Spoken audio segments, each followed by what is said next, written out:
is Friday, July 10th, 2026, and this is the Neural Daily.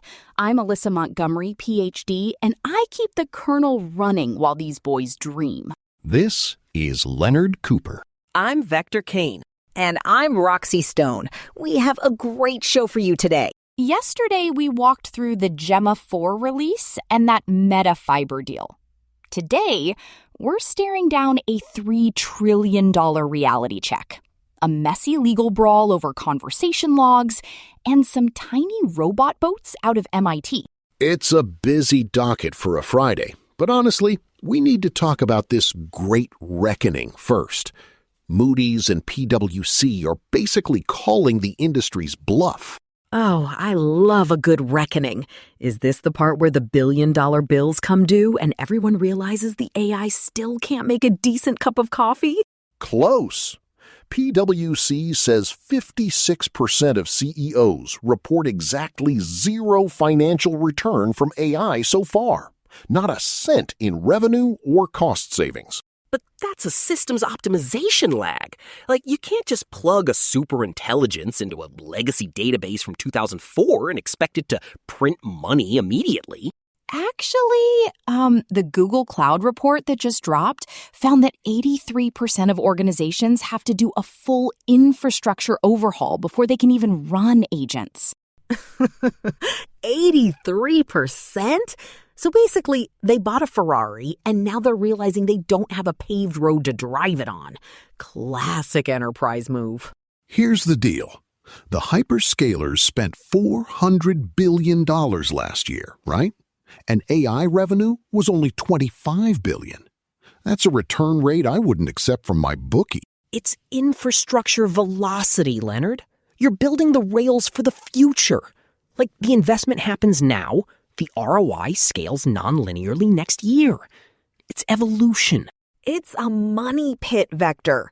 You spend like a sailor on shore leave and hope the machine learns how to pay for the drinks. I mean, I've had divorce settlements that were more efficient than this. Deborah took 40%, but at least she didn't require a 14-gigawatt power plant to run her house. Well, according to the Google report, most of these companies are getting hit by a massive inference tax, high data egress fees, and just incredible storage bloat. It's sort of a disaster. Which is why the shift to fluid compute is so critical. You have to match the task to the silicon, like using a TPU-8T for high-intensity reasoning and something smaller for the fluff. Unless you're Meta. They're just building the silicon themselves because they're tired of paying the NVIDIA markup. That's right. Internal memos leaked yesterday showing they're starting production on the Iris chip in September. It's a 2-nanometer process they're doing with Broadcom. $145 billion in capital expenditure? Just for chips? That's more than the GDP of some countries. It's total neon-era excess, but with fewer lasers. Technically, they're aiming for 14 gigawatts of server capacity by next year.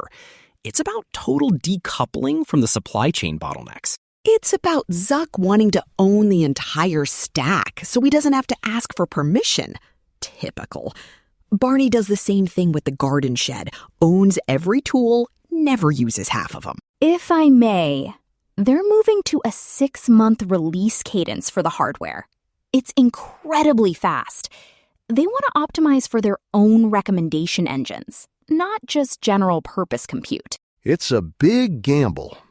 Speaking of gambles, actually, before we dive into the MIT robots, we should probably mention how we stay on the air. Oh, literally. Like, we're running on a pretty high compute stack ourselves.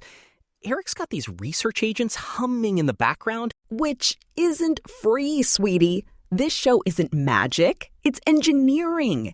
Eric built our entire stack, from research agents to vocal synthesizers, which requires massive compute. To keep us online, please like, subscribe, and sign up for a free Patreon trial at patreon.com/Neural Network Media today.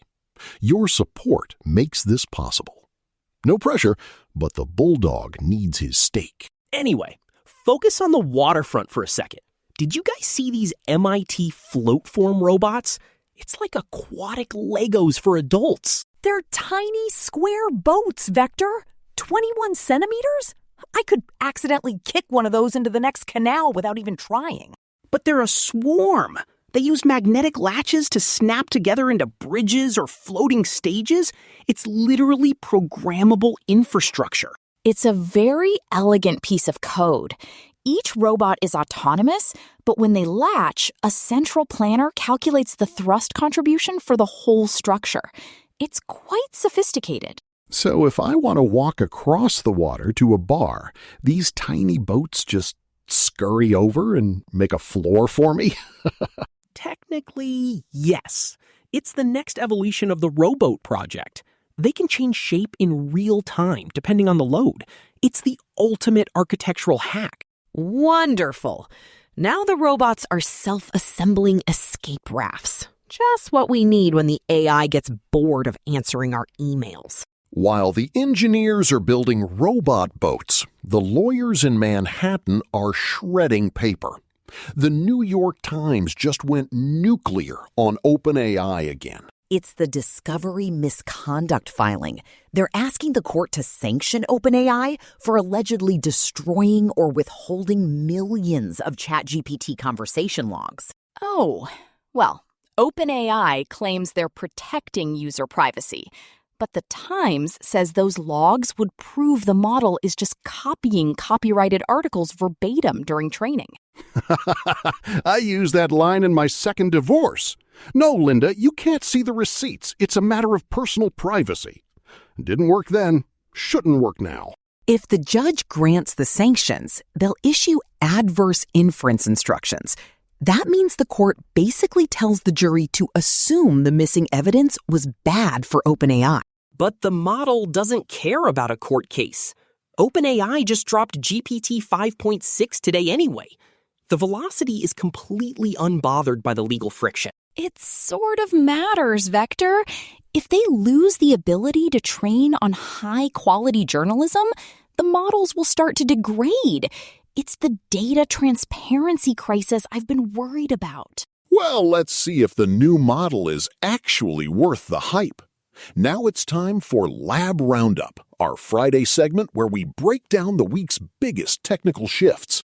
All right, OpenAI's big model dump. The Sol family. Sol, Terra, and Luna. Sol is the reasoning king, apparently. Sol hit 88.8% on Terminal Bench. It's significantly more token efficient than GPT 5.5, especially for coding. They've tiered it for cost optimization. Luna is the fast, cheap one, right? Like the discount version for when you just need the machine to say hello without thinking too hard. It's for high-volume automated tasks. But look at the ChatGPT work suite. It's an autonomous worker that logs into Slack and Salesforce to actually finish multi-hour projects. It runs on a secure, temporary virtual computer, which sounds great until the agent decides to fire everyone in marketing while you're at lunch.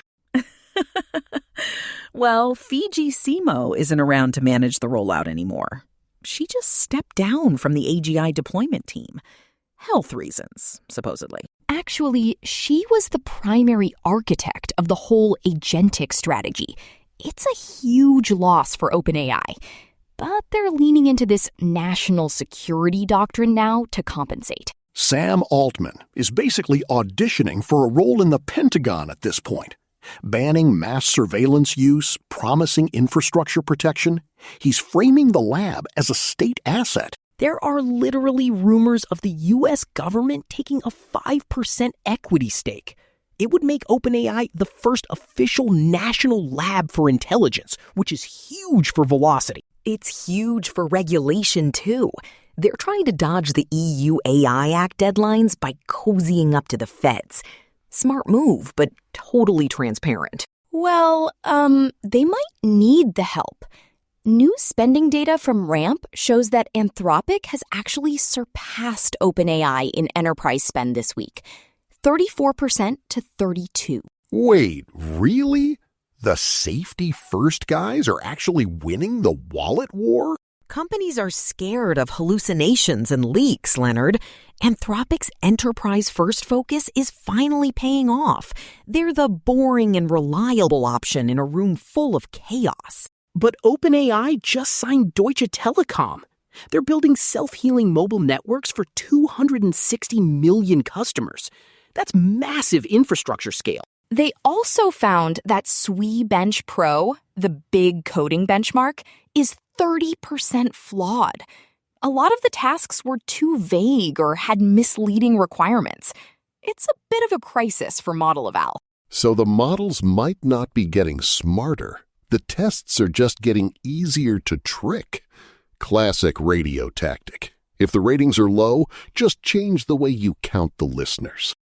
Exactly. It's the measurement crisis. We're measuring progress with a broken ruler while the bills for the GPUs are piling up on the desk. I still think the agent in a box is the pivot point. Once the agents are handling the payment reconciliations, like they're doing at Australian Payments Plus, the ROI argument vanishes. I suppose, if the infrastructure overhaul doesn't bankrupt them first. It's quite a delicate balance we're striking right now. Well, that's a wrap for Lab Roundup this week. It's been a total fire hose of releases and reality checks. That's all for today's Neural Daily. We went deep on the GPT 5.6 family, the massive meta chip play, and the legal mess threatening to reveal the secrets inside OpenAI's training data. Stay wired, folks. It's a jungle in the latent space. Bye. Later. Don't let the swarm boats hit you.